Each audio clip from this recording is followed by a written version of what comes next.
Hi everybody, this is Shivali Sharma. Welcome to JKSSB Adda 614. I hope you all are doing great and also preparing well for your exams.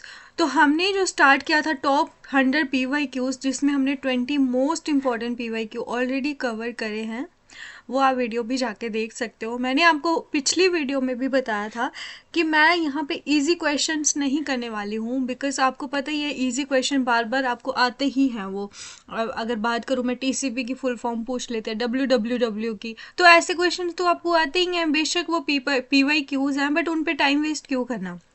हाँ, बहुत सारे ऐसे questions हैं जो आपको नहीं आते और वो बार बार गलत होते हैं, तो मैंने वही सारे क्वेश्चंस यहाँ पे लाए हैं और इसी वजह से ये वीडियो आपके लिए काफ़ी ज़्यादा फ्रूटफुल रहने वाली है। ठीक है, तो यहाँ पे आप कुछ ना कुछ एक्स्ट्रा सीख के ही जाओगे अगर आप क्लास एंड तक देख रहे हो, बिकॉज आपको पता है कि एग्ज़ाम अभी 3 या 4 दिन में रह चुका है आपका, तो रिविज़न करना बहुत ज़रूरी है और उसके साथ साथ अपनी परफॉर्मेंस को एवेलुएट करना। तो आज हम स्टार्ट करने वाले हैं फर्स्ट क्वेश्चन आज का। Twisted pair cable and coaxial cables और different types of data transmission. अब ये जो ट्विस्टेड पेयर केबल है और कोएक्सियल केबल है, ये डेटा ट्रांसमिशन की डिफरेंट टाइप्स है। इनमें से किस में से इसका राइट आंसर बताना है आपने। स्पीड, टोपोलॉजी, मीडिया और मोड्स। तो इसका राइट आंसर है आपका मीडिया। ठीक है, तो ये बार बार आपको याद रखना है। और आपको बता दूं, जो ट्विस्टेड एक होता है आपका कोएक्सियल केबल और एक होता है आपका ट्विस्टेड प्लेयर। तो कोएक्सियल आपके जो केबल टेलीविज़न के लिए यूज़ होता है और इंटरनेट कनेक्शन के लिए। ठीक है, और जो ट्विस्टेड पेयर केबल है ये आपके टेलीफोन कनेक्शन के लिए यूज़ होता है। ज़्यादा हम इस पर डिस्कशन नहीं करेंगे, टाइम नहीं है। Next, dash attempts all the possible permutation combination of letters, numbers and special characters for cracking the password.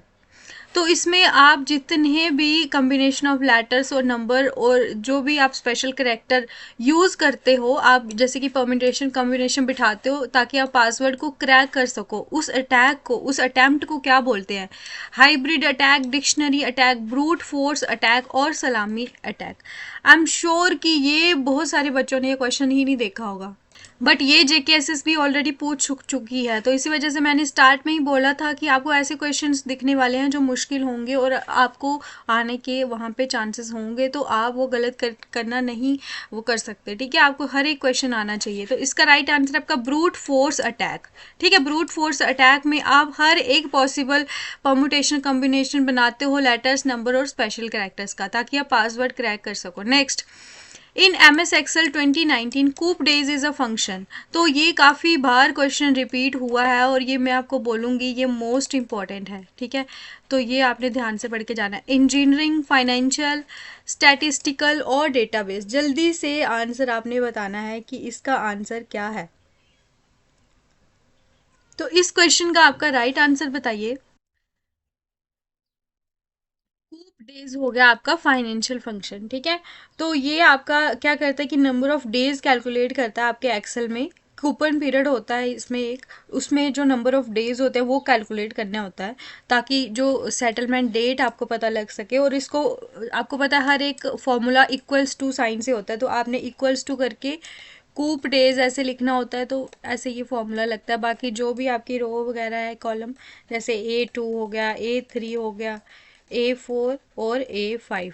ठीक है, ये इसका फॉर्मूला होता है, इस तरह से आपको यूज करना होता है। Next question, the program written in high level language is refer to as. जो हाई लेवल लैंग्वेज में प्रोग्राम लिखा होता है उसे क्या बोलते हैं? Machine code, binary code, source code और असेंबली कोड। तो इस क्वेश्चन का राइट आंसर गेस कीजिए, इसका है आपका सोर्स कोड। ठीक है, तो ये जो प्रोग्राम हाई लेवल लैंग्वेज में लिखा होता है ये ह्यूमन रीडेबल वर्जन होता है। किसका? कंप्यूटर प्रोग्राम का ह्यूमन रीडेबल वर्जन होता है। ये आपको पता होना चाहिए। हाई लैंग्वेजेस, जो हाई लेवल लैंग्वेजेस, वो कौन सी यूज़ करती हैं? जैसे इंग्लिश की जैसी स्टेटमेंट होगी। ठीक है, जिससे जो है प्रॉब्लम जो होता है उसके लॉजिक पे फोकस कर सके।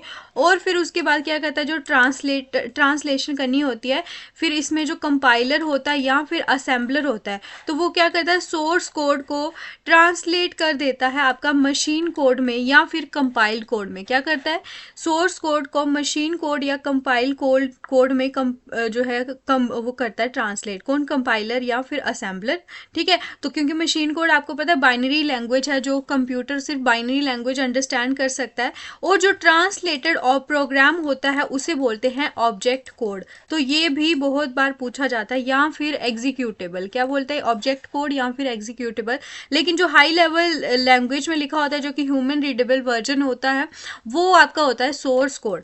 तो हाई लेवल लैंग्वेजेस भी बहुत सारी हैं, आपको पता ही है, सी हो गया, C++, उसके बाद आपका जावा, ये सब आपकी हाई लेवल लैंग्वेजेस है। Next question, prior to their transmission, signal and carrier signal are combined and the process of combining these two signals is called। तो जब भी सिग्नल को ट्रांसमिट करना होता है उसके पहले जहाँ से आपका सिग्नल कैरी होगा, ठीक है, वो सबसे पहले उनको कंबाइन किया जाएगा। ठीक है, और जो सारा का सारा प्रोसेस होगा उन दो सिग्नल को कंबाइन करने का, उन्हें क्या बोलते हैं, मॉड्यूलेशन, डीमॉड्यूलेशन, एम्पलीफिकेशन और डिस्टॉर्टेशन। तो ये काफ़ी इंपॉर्टेंट क्वेश्चन है, ये बहुत बार रिपीट हुआ है, तो ये आपने गलत नहीं करना है। इसका राइट आंसर है आपका मॉड्यूलेशन। ठीक है, तो मॉड्यूलेशन में ये एक ऐसा प्रोसेस है जिसमें जो डिजिटल इंफॉर्मेशन को एनकोड किया जाता है, किसमें, एनालॉग कैरियर सिग्नल में। किसने, डिजिटल इंफॉर्मेशन को एनकोड किया जाता है एनालॉग कैरियर सिग्नल में, ताकि वो ट्रांसमिट करा जा सके सिग्नल। ठीक है, और मॉड्यूलेशन आपके जो इलेक्ट्रोमैग्नेटिक सिग्नल्स होते हैं, जैसे रेडियो वेव्स हो गया, लेज़र हो गया, और उसके अलावा डायरेक्ट करंट होती है, उसके बाद लो फ्रिक्वेंसी ऑल्टरनेटिव करंट, इन सब में ये अप्लाई हो सकता है। ठीक है, तो ये आपको मेन चीज़ याद रखनी है। Next question, in computing devices, dash devices are used for providing the inputs to computer by moving the device to point location on computer monitor। तो इसमें ऐसी डिवाइसेस बतानी है जो इनपुट प्रोवाइड करने में हेल्प करती हैं, ताकि पॉइंट टू पॉइंट लोकेशन में वो मूव भी कर सके कंप्यूटर के जो मॉनिटर पे। तो जैसे मैं कर रही हूँ, ये क्या क्या चीज़ है ये जिससे मैं कर रही हूँ, इसमें से बताना है आपने, पोजिशनल, पॉइंटिंग, प्रिंटिंग और पिनिंग। काफ़ी इजी क्वेश्चन, आई होप सबको आता हो। तो इसका राइट आंसर है आपको पॉइंटिंग डिवाइसेस। ठीक है, तो आपको पता ही है पॉइंटिंग डिवाइसेस जो है आप क्लिक भी कर सकते हो, ड्रैग कर सकते हो, स्क्रॉल भी कर सकते हो। कौन कौन सी है कंप्यूटर पॉइंटिंग डिवाइसेस, माउस हो गया, आपका ट्रैक पैड हो गया, टच स्क्रीन हो गया, स्टाइलस हो गया, ये सब आपकी कॉमन जो है पॉइंटिंग डिवाइसेस होती है, और जॉयस्टिक। ठीक है, तो ये आपको याद रखना है। Next question, what is the full form of ISDN in the context of data transmission services. Data transmission services में इसकी फुल फॉर्म बतानी है। ये आप सारे के ऑप्शंस पढ़िए और राइट आंसर गैस कीजिए। ठीक है, जल्दी जल्दी करेंगे हम। तो इसका राइट आंसर है आपका इंटीग्रेटेड सर्विसेज डिजिटल नेटवर्क। तो ये मोस्ट इंपॉर्टेंट है, integrated services digital network, learn कर लीजिए जल्दी से। Next question, which input device is used for by banking industry for fast processing of large volume of cheque. तो जब बहुत सारे चेक होते हैं तो उनकी फास्ट प्रोसेसिंग के लिए कौन सी इनपुट डिवाइसेस जो है बैंकिंग इंडस्ट्री यूज़ करती है। जल्दी से आंसर देखिए, ऑप्शंस पढ़िए और आंसर बताइए। डायरेक्ट आंसर बतानी है अभी आपने, कोई ऑप्शन मैंने पढ़ने नहीं है। तो इस क्वेश्चन का राइट आंसर है आपका मैग्नेटिक इंक कैरेक्टर रिकॉग्निशन। ठीक है, ये एक ऐसी टेक्नोलॉजी है जो एक स्पेशल इंक को यूज़ करती है, ठीक है, या फिर कैरेक्टर्स यूज़ करती है, जिससे वो क्या कर सकती है, जितने भी चेक्स वगैरह है ना उनको वेरीफाई कर सके, या फिर जो भी फाइनेंशियल डॉक्यूमेंट्स होते हैं उनको वेरीफाई करती है। ये ऐसी स्पेशल टेक्नोलॉजी होती है। ठीक है, ये इसमें एक मतलब स्पेशल इंक यूज़ होती है। तो ये आपको इससे ज़्यादा पढ़ने की ज़रूरत नहीं है। Next question, what is the full form of TPS in the context of information system. जल्दी से ऑप्शन पढ़िए, आंसर बताइए। आई होप आपने ऑप्शंस पढ़े होंगे। तो इसका राइट आंसर आपका ट्रांसैक्शन प्रोसेसिंग सिस्टम, ये आपकी TPS की फुल फॉर्म है इंफॉर्मेशन सिस्टम में। नेक्स्ट क्वेश्चन, ये मैं जो बता रही हूँ ना ये बहुत रिपीट होते हैं क्वेश्चन, इसको लाइटली मत लीजिए। Which software is used to divide an individual drive into multiple logical drives, each one with its own file system? ऐसा सॉफ्टवेयर बताना है जिसमें आपके इंडिविजुअल ड्राइव को मल्टीपल लॉजिकल ड्राइव्स में डिवाइड करे जाते हैं और उनका अपना एक फाइल सिस्टम होता है, file manager, data space analyser या डिस्क कंप्रेसर। तो इस क्वेश्चन का राइट आंसर आपका डिस्क कंप्रेशन। ठीक है, तो ये काफ़ी बार रिपीट होता है और इसमें क्या होता है कि आपकी जो फिजिकल स्टोरेज होती है ना, ये स्पेस होती है जो कि हार्ड ड्राइव में चाहिए होती है, ये उसको रिड्यूस कर देता है। ठीक है, तो कैसे रिड्यूस करता है, उसको डेटा को एनकोड कर देता है ताकि वहाँ पे कम स्पेस लगे। और इसमें क्या होता है कि ये जब भी डेटा को कंप्रेस करता है और फिर उसके बाद ये डीकम्प्रेस भी कर सकते हैं यहाँ से जब भी चाहिए होता है, ताकि वहाँ पे अवेलेबल स्टोरेज रहे। ठीक है, कंप्रेशन में क्या होता है कि डेटा को पहले हम कंप्रेस कर देते हैं और उसको सेव कर देते हैं डिस्क में। जो जो भी डेटा डिस्क में सेव होता है उसको हम कंप्रेस करेंगे, लेकिन जब वो डेटा चाहिए होता है तो उसको फिर डीकम्प्रेस कर सकते हैं जब भी वो चाहिए होता है, ताकि स्टोरेज अवेलेबल रहे। Next question, scheduling the manner and sequence in which the operation और परफॉर्म्ड। जिस मैनर में ऑपरेशन परफॉर्म होते हैं उसका आपने मैनर और सीक्वेंस बताना है। स्टोरिंग, कंट्रोलिंग, सॉल्विंग या फिर सर्चिंग। तो जब जब भी हम ये चीज़ें करते हैं हमने सीक्वेंस में उनको अरेंज करना है, यानी कि हमने उसको कंट्रोल करना है, तो इसका राइट आंसर आपका कंट्रोलिंग। ठीक है, next, in MS PowerPoint 2019 which of the following shortcut keys is used to show or hide the grids। ये क्वेश्चन काफ़ी बार रिपीट हुआ है तो ये आप अच्छे से पढ़ के जाइए। ऑप्शन है इसकी Alt + F9, Control + F9, Tab + F9 और Shift + F9। जल्दी से बताइए जिसको ये आंसर आता है। तो इसका राइट आंसर है आपका शिफ्ट + F9 से आप जो है ग्रिड्स जो होती है उसे शो भी कर सकते हो या हाइड भी कर सकते हो। Next question, dash is an unauthorised real time interception और monitoring of private communication between two entities over a network. Real time intercept कर देता है, मॉनिटर करता है जो भी आप कम्युनिकेट करते हो नेटवर्क पे, उसे हम क्या बोलते हैं? DOS, स्पूफिंग, DDoS या फिर ईव्सड्रॉपिंग। तो इसका राइट आंसर है आपका ईव्सड्रॉपिंग। ठीक है, ये होता है रियल टाइम इंटरसेप्शन। जब भी आप कॉल कर रहे हो या कि क्या कर रहे हो उसमें आपका ये सारी की सारी बातें सुन सकते हैं। Next, narrow band, voice band and broad band और the different types of data transmission. Options देखिए, ये सब आपके अलग अलग टाइप के डेटा ट्रांसमिशन हैं। स्पीड, मीडिया, मोड और चैनल। तो ये सब हम किस लिए यूज़ करते हैं? ताकि हमारी स्पीड इंक्रीज हो। डेटा जब भी हम ट्रांसमिट करते हैं तो हमें स्पीड पे ज़्यादा फोकस होता है। तो ये किसकी एग्जांपल है, किसकी टाइप्स हैं? ये है स्पीड की। तो ये काफ़ी इंपॉर्टेंट क्वेश्चन है, ध्यान से देखिएगा एक बार फिर से। ठीक है, next question, what is the full form of PDA? PDA की फुल फॉर्म बतानी है। Private digital assistant, personal data assistant, public data assistant और पर्सनल डिजिटल असिस्टेंट। काफ़ी ज़्यादा इजी क्वेश्चन में ये लाया है आपके लिए ताकि आप निराश ना हो जाओ। ठीक है, जल्दी से आंसर बताइए। इसका राइट आंसर आपका पर्सनल डिजिटल असिस्टेंट। अभी तक 14 क्वेश्चन हो चुके हैं गाइस। आपको कितने आते थे जल्दी से अपना स्कोर बताइए।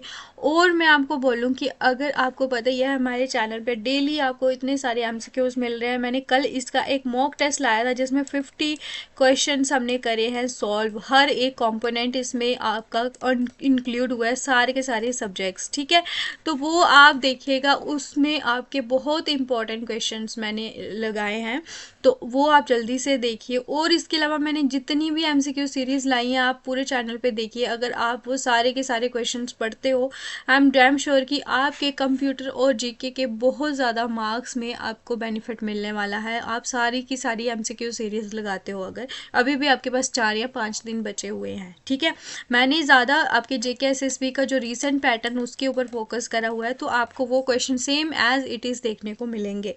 ठीक है, तो ये आपको करना है इस क्लास के बाद जल्दी से। और उसके अलावा डेली मैंने अभी आपके 2 और मॉक टेस्ट लेके आने हैं, मिनी मॉक टेस्ट, जिसमें 50 क्वेश्चंस ईच होंगे। और देखिएगा ऐसे ही क्वेश्चन आपको पेपर में देखने को मिलते हैं। ठीक है, तो आपने वो क्लास डेली के डेली लगानी है और शाम को आपको 8 बजे वो डेली क्लास आएगी। कल आपको वो मॉक टेस्ट 2 देखने को मिलेगा। कल आपको मिला था मॉक टेस्ट 1, तो वो भी आपने देखना है। बाकी कंप्यूटर की एज इट इज़ आपको मिलेंगी classes. Next question, Dash attack involves altering raw data just before it is processed by a computer and then changing it back when after the processing is complete। तो क्या होता है कि इसमें आपका जो रॉ डेटा होता है इसको ही ऑल्टर कर देते हैं जैसे ही उसको प्रोसेस करना होता है उसके पहले ही।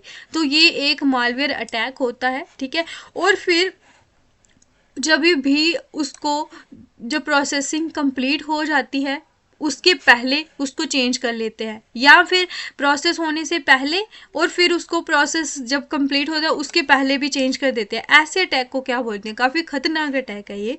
वेब चेकिंग, सलामी अटैक, डेटा डिडलिंग और इंटरनेट टाइम थेफ्ट।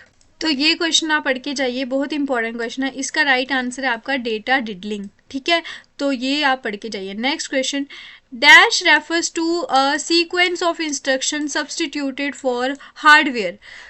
हार्डवेयर के लिए जो इंस्ट्रक्शंस जो है सब्सटीट्यूट करी जाती है उसके सीक्वेंस को क्या बोलते हैं? फर्मवेयर, मिडलवेयर, एडवेयर और स्पाईवेयर। तो इस क्वेश्चन का राइट आंसर आपका फर्मवेयर। ये मोस्ट इंपॉर्टेंट आपका क्वेश्चन है, मैं आपको बताऊं, बहुत बार रिपीट हुआ है ये। और ये मैं आपको बता दूं, जो फर्मवेयर होती है ना, ये इंस्ट्रक्शंस आपकी लिखी कहाँ पे होती है, स्टोर कहाँ पे होती है? रोम पे, रीड ओनली मेमोरी पे। आपको पता है कि ये वन टाइम प्रोग्रामेबल होती है, इसको चेंज नहीं कर सकते हैं। ये सब, ये जो इंस्ट्रक्शंस होती हैं, ये जो आपके हार्डवेयर के फंक्शंस को कंट्रोल करती हैं, ये जो फर्मवेयर इंस्ट्रक्शंस होती हैं ना, और ये डायरेक्टली आपके हार्डवेयर डिवाइस पे प्रोग्राम करी जाती हैं, और एक तरह से ये एक सॉफ्टवेयर की लेयर के जैसे एक्ट करती है और ये आपके हार्डवेयर को कंट्रोल करती है, ठीक है। तो ये काफ़ी एग्जांपल आपको पता है, जैसे बायोस है, बेसिक इनपुट आउटपुट सिस्टम, ये कंप्यूटर सिस्टम पे ये किसी एग्जांपल है, ये फर्मवेयर की एग्जांपल है, तो ये काफ़ी इंपॉर्टेंट है। Next question, which of the following devices is used to transmit data over telecommunication lines. Telecommunication lines के ऊपर जो डेटा ट्रांसमिट करा जाता है, कौन सी डिवाइस उसमें यूज़ होती है? CPU, मॉडेम, हब या फिर डेटा बसेस। तो ये भी काफ़ी इजी क्वेश्चन है और इम्पॉर्टेंट है, तो ये आपको बताना है। इसका राइट आंसर आपका मॉडेम, ठीक है। तो कंप्यूटर को जब इनेबल करता है, जिससे जितनी भी टेलीफोन लाइंस के ऊपर डेटा ट्रांसमिट होता है मॉडेम के द्वारा ही होता है। Next question, the process of dividing disk into tracks and sector. Disk को जब आप ट्रैक और सेक्टर में डिवाइड करते हो, ऐसे प्रोसेस को क्या बोलते हैं? फॉर्मेटिंग, ट्रैकिंग, क्रैशिंग या फिर अलॉटिंग। तो इस क्वेश्चन का राइट आंसर है आपका फॉर्मेटिंग, ठीक है। तो ये मोस्ट इंपॉर्टेंट क्वेश्चन है, ये आपका याद रखिए, ठीक है। Next question, the keyboard shortcuts to switch between the displaying Excel formulas और their values in a cell. आपको जब एक्सेल फार्मूला डिस्प्ले करते हैं तो उसमें आप स्विच करते हो, ठीक है, उनके फार्मूलाज में या फिर उनकी वैल्यूज में। सेल के अंदर क्या करते हो आप? फॉर्मूलाज या फिर वैल्यूज को आप स्विच करते हो, वो आप शॉर्टकट की बतानी है। ये आप सारी पढ़िए, control plus shift plus hash, control plus shift plus @, control plus shift plus minus और control plus shift plus and. Most important है ये शॉर्टकट की, ये आप जल्दी से पढ़िए। इसका राइट आंसर है आपका, जल्दी से बताइए, ऑप्शन नंबर 3, ठीक है, control plus shift plus minus. पढ़ लीजिए। In PowerPoint the objects on the slide to hold the text. जब भी पावर पॉइंट में जो स्लाइड पे ऑब्जेक्ट्स होते हैं टेक्स्ट को होल्ड करने के लिए, जहाँ पे आप टेक्स्ट लिखते हो, उन सारे ऑब्जेक्ट्स को क्या बोलते हैं? ऐसे ऐसे बने होते हैं ना, उसको क्या बोलते हो आप? Text holders, text box, auto layouts और placeholders. Most important question है, आपको पावर पॉइंट अच्छे से पढ़ के जाना है। इस पे बहुत बार आजकल जेकेएसएस क्वेश्चन पूछ रही है। इसका राइट आंसर है टेक्स्ट बॉक्स। टेक्स्ट बॉक्स होता है ना ये इस तरह का, यहाँ पे आप लिखते हो अपना text. Next question, the keyboard shortcut key to view the slide show. अगर आपने स्लाइड शो देखना होता है तो व्यू उसमें करने के लिए कौन सी कीबोर्ड की शॉर्टकट की यूज़ होती है? F6, F4, F3 और F5। ये काफ़ी इजी क्वेश्चन है, तो मुझे लगता है ये सबको ही आना चाहिए ये क्वेश्चन। राइट आंसर इसका है F5, ठीक है। F5 से आप स्लाइड शो देख सकते हो। Next question, which technology is particularly used in barcode wand reader and barcode slot reader. जो बारकोड वैन रीडर और बारकोड स्लॉट रीडर में कौन सी टेक्नोलॉजी यूज होती है? Laser scanner, pen type scanner, camera based scanner और QR code scanner. जल्दी से इसका राइट आंसर बताइए। ये मोस्ट इंपॉर्टेंट क्वेश्चन मैं बताऊंगी आपको, बिकॉज ये बहुत सारे बच्चों ने नहीं पढ़ा होगा, आई एम डैम श्योर। तो कौन सा स्कैनर यूज़ होता है वहाँ पे? Laser scanner. जल्दी से इसको आप अपने नोट्स में ऐड कीजिए, बहुत इंपॉर्टेंट है ये laser scanner. Next question, which of the following is not a programming language? इसमें से आपने बताना है कि प्रोग्रामिंग लैंग्वेज कौन सी नहीं है, नॉट लिखा हुआ है, ठीक है। जल्दी से ये ऐसे क्वेश्चन जिसमें नॉट होता है तो वो आपने ध्यान से पढ़ना होता है। जावा, HTML, पाइथन और सीक्वल। जल्दी से इसका राइट आंसर बताइए, ये क्या होती है आपकी। मैं तब तक पानी पी लेती हूँ।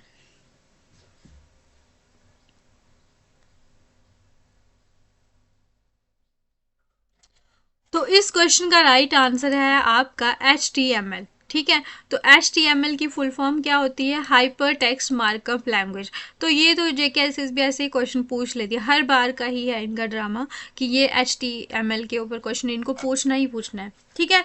तो ये स्टैंडर्ड मार्कअप लैंग्वेज है जिससे वेब पेज बनाते हैं हम। HTML से आप वेब पेज क्रिएट कर सकते हो, ये आपको याद रखना होता है, ये इंपॉर्टेंट है। Next question, dash shows how the contents on printed page will appear with margin, header and footer। जब भी पेज आपने प्रिंट करना होता है तो वहाँ पे आप देख सकते हो उसके पहले कि कैसे वो दिखेगा आपको, मार्जिन, हेडर और फुटर सब जब उसमें दिखेंगे वो कैसा दिखेगा कंटेंट। पेज लेआउट कौन सी भी ड्राफ्ट में दिखता है या फुल स्क्रीन रीडिंग में या आउटलाइन में, कैसे वो आपको दिखेगा कि कैसे कंटेंट आपका शो होगा। ये भी मोस्ट इम्पॉर्टेंट क्वेश्चन है, तो ये काफ़ी बार रिपीट हुआ है बच्चों, इसको भी ध्यान से पढ़ के जाइए, ठीक है। तो इसका राइट आंसर है आपका पेज लेआउट। पेज लेआउट में आप देख सकते हो ये कैसे आपको शो होगा content. Next question, which of these keys combination in Windows operating is used as a shortcut for save? Save करने का जो शॉर्टकट होता है विंडोज ऑपरेटिंग सिस्टम में, तो वो आपको बताना है जल्दी से। इस क्वेश्चन का राइट आंसर गैस कीजिए जल्दी बच्चों, जल्दी से जल्दी आंसर बताइए आप। देखिए इसके ऑप्शन है F1, Ctrl+S, F12 और बोथ B एंड C। तो बच्चे इसमें आपने कंफ्यूज नहीं होना है, इसका राइट आंसर है आपका Ctrl+S, ठीक है। सेव करने के लिए होता है आपका Ctrl+S और F12 वो होता है आपका सेव एज। तो ये छोटे मोटे क्वेश्चन होते हैं ना, ये आपको ट्रिकी होते हैं, ये आपने अच्छे से पढ़ के जाना होता है। F1 होता है आपका हेल्प के लिए। तो मुझे पता था बहुत सारे बच्चे B एंड C पे लगा देंगे, ऐसा नहीं करना होता है, ठीक है। तो आज हम रखते हैं 25 क्वेश्चन, तो अब हमारे बचे हैं 55 क्वेश्चन, तो मैं वो एक ही क्लास में आपके लेके आ जाऊंगी। कल आपका मिनी मॉक टेस्ट रहेगा, वो अलग होगा। परसों आपके ये 55 क्वेश्चन में आपके सारे के सारे एक ही क्लास में करा दूंगी जल्दी से, ठीक है। तो उसके पहले आपने इस वीडियो को लाइक, शेयर और कमेंट ज़रूर करना है। आपको लेक्चर कैसा लगा उसके बारे में ज़रूर बताइए, ठीक है। बाकी thanks for watching, do like, share and comment. JKSSB Adda 614।